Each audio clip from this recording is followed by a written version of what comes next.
लड़की के जासूसी कांड पर फंसे अमित शाह ने साधी चुप्पी। अमित शाह ने जासूसी कांड पर पूछे गए सवालों का नहीं दिया जवाब। आगरा में मोदी की रैली का जायजा लेने पहुंचे थे शाह। अमित शाह से कई बार जासूसी कांड को लेकर सवाल खड़े किए गए, लेकिन अमित शाह ने एक बार भी इस मसले पर जुबान नहीं खोली।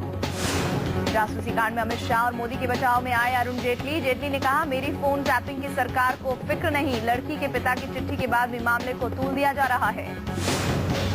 इस मामले में राष्ट्रीय महिला आयोग के ताजा खुलासे के बाद इस पर और विवाद बढ़ता दिख रहा है। राष्ट्रीय महिला आयोग की सदस्य निर्मला सामंत ने दावा किया है कि आयोग को पिता के नाम से जो चिट्ठी मिली है उसके स्रोत का कुछ अता पता नहीं है। निर्मला सामंत के मुताबिक कोई चुपचाप ये चिट्ठी आयोग के दफ्तर में छोड़ गया, इसीलिए चिट्ठी की विश्वसनीयता फिलहाल संदिग्ध है।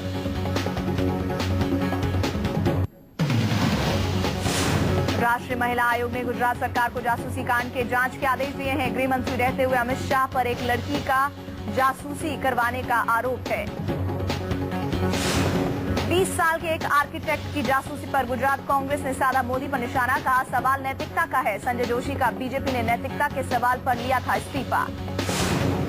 अर्जुन मोढवाडिया ने कहा कि किसी की जासूसी टेलीग्राफ एक्ट के तहत अपराध, पूरे मामले की एसआईटी से जांच की मांग। एनसीपी ने भी जासूसी कांड पर बीजेपी को घेरा। डीपी त्रिपाठी ने कहा बीजेपी कराए इसकी जांच। तारिक अनवर ने कहा, ये किसी महिला की इज्जत का है सवाल। अभी तक मोदी और उनकी सरकार ने क्यों नहीं दी कोई सफाई। बेंगलुरु में एटीएम के अंदर लूटपाट की शिकार महिला की हालत अभी भी गंभीर बनी हुई है। शरीर के एक हिस्से में लकवा मारने का डर, सिर में लगी गंभीर चोटें। लूटपाट की शिकार महिला की पड़ोसी ने कहा, अस्पताल में उसने महिला को दर्द से तड़पते देखा, सिर से रिस रहा था खून। बेंगलुरु की एलआईसी बिल्डिंग में लगे एटीएम में एक महिला से हुई थी लूटपाट। लूटपाट की तस्वीरें सीसीटीवी में कैद। कर्नाटक के गृह मंत्री ने कहा, महिला की हो रही है पूरी देखरेख। हमलावर की तलाश के लिए बनाई गई है स्पेशल टीम। हमलावर के हाथों में रिवॉल्वर और धारदार हथियार था, जिसके बल पर बदमाश ने की थी लूटपाट। इस हमलावर की तस्वीरों के सहारे पुलिस कर रही है कोने कोने में तलाश। बेंगलुरु में एटीएम के अंदर महिला पर जानलेवा हमले के बाद देश भर में उठ रहे हैं महिलाओं की सुरक्षा पर सवाल। महिला कांग्रेस अध्यक्ष शोभा ओझा ने कहा कि पुलिस हर हाल में गुनहगार को पकड़े। एमपीएम में महिला पर हमले पर किरण बेदी का बयान, देश में नहीं है बेसिक पुलिसिंग, बदमाशों में नहीं है पुलिस और कानून का खौफ।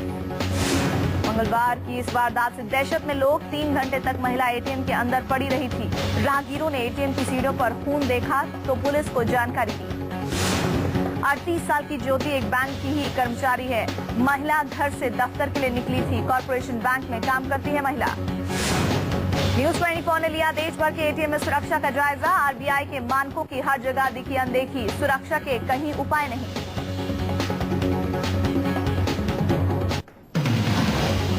दिल्ली में कांग्रेस ने खोला वायदों का पिटारा। शीला दीक्षित ने जारी किया कांग्रेस का घोषणा पत्र। डबल डेकर फ्लाईओवर का दिखाया सपना। शीला ने कहा, जहां आज है झुग्गी वहां बनेंगे गरीबों के लिए मकान। अफसरशाही से मिलेगी लोगों को आजादी। दिल्ली में बनेंगे 150 नए स्कूल। निजी स्कूलों में होगा सेकंड शिफ्ट। महिलाओं की सुरक्षा के लिए पुलिस को दी जाएगी विशेष ट्रेनिंग। कोलकाता की तरह दिल्ली में भी चलेंगे ट्राम। जनकपुरी और मयूर विहार में बनेगा दिल्ली हाट। 7 संसदीय क्षेत्रों में खुलेंगे प्रेस क्लब। शीला दीक्षित, जयप्रकाश अग्रवाल, शकील अहमद समेत दिल्ली कांग्रेस के दिग्गजों ने जारी किया कांग्रेस का घोषणा पत्र। राजस्थान में बीजेपी का घोषणा पत्र जारी हो गया है। बीजेपी 5 साल में 15 लाख लोगों को रोजगार, सरकारी नौकरियों में गुर्जरों को 5% आरक्षण देने का वादा कर रही है। बीजेपी ने अपने घोषणा पत्र को स्वराज संकल्प पत्र का नाम दिया है। घोषणा पत्र में 24 घंटे घरेलू बिजली और 8 घंटे तक किसान बिजली देने का वादा किया गया है।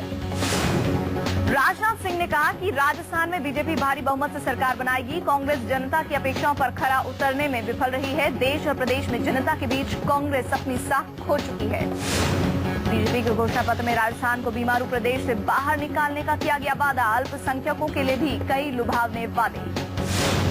राजस्थान में वसुंधरा राजे ने कमल की मेहंदी रचाई। वसुंधरा के साथ कई महिलाओं ने मेहंदी से बीजेपी का चुनाव चिन्ह बनाया। विवादों के बीच बुधवार को आम आदमी पार्टी ने अपना घोषणा पत्र जारी कर दिया। केजरीवाल की पार्टी मुफ्त पानी, आधे दाम पर बिजली देगी, ऐसा वादा किया। दिल्ली के लिए घोषणा पत्र जारी करते हुए अरविंद केजरीवाल और योगेंद्र यादव ने कहा है कि पार्टी ने घोषणा पत्र में झूठे वादे नहीं, सरकार बनेगी तो तमाम वादे पूरे करेंगे।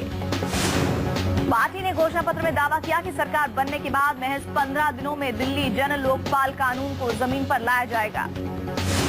आपके घोषणा पत्र में 500 सरकारी स्कूल, प्लास्टिक पर पूरी तरह बैन, सीनियर सिटीजन फोर्स बनाने और सरकारी अस्पतालों की संख्या बढ़ाने के दावे हैं।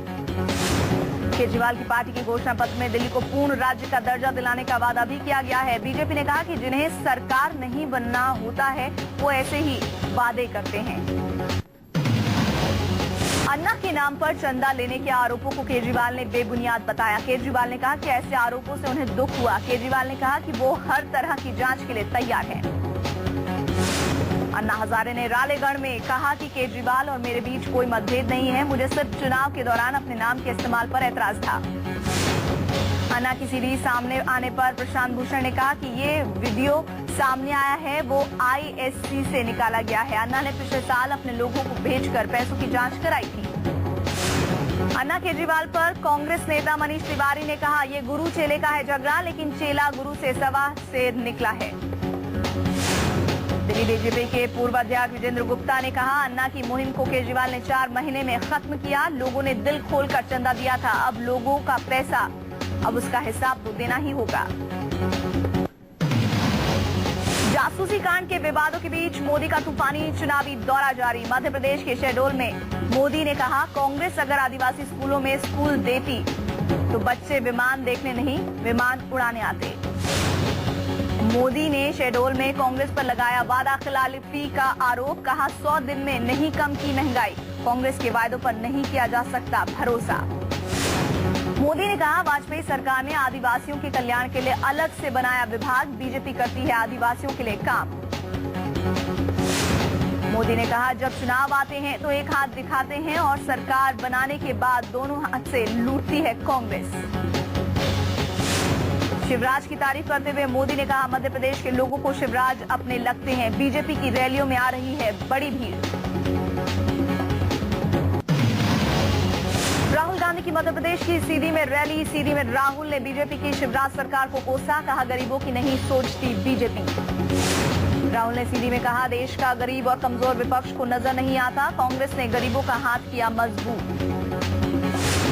राहुल गांधी ने एक बार फिर भोजन का अधिकार, रोजगार के अधिकार का दिया हवाला, कहा कांग्रेस के पास किया है ट्राइबल एक्ट।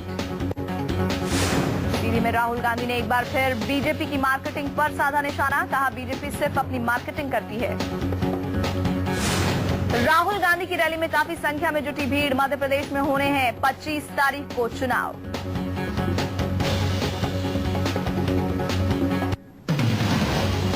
केजरीवाल को चुनाव आयोग का नोटिस, आदर्श आचार संहिता उल्लंघन का आरोप, मुस्लिम वोटरों के लिए दिए बयान पर मांगा गया है जवाब। चुनाव आयोग के नोटिस पर आम आदमी पार्टी का बयान, 25 नवंबर से पहले दिया जाएगा जवाब। संजय सिंह ने नहीं दिया कोई आपत्तिजनक बयान। कांग्रेस महासचिव दिग्विजय सिंह को नरेंद्र मोदी से बड़ा फेंकू दिया गया है करार। दिग्गी राजा ने शिवराज सिंह के एक विज्ञापन का हवाला देते हुए कहा ईरान की उर्वर जमीन को शिवराज ने अपना बताया। दिग्विजय सिंह के नए आरोपों का बीजेपी का जवाब, कहा मध्य प्रदेश के हालात दूसरे राज्यों की अपेक्षा कहीं अच्छे, दिग्गी राजा लगाते हैं झूठे आरोप। राजस्थान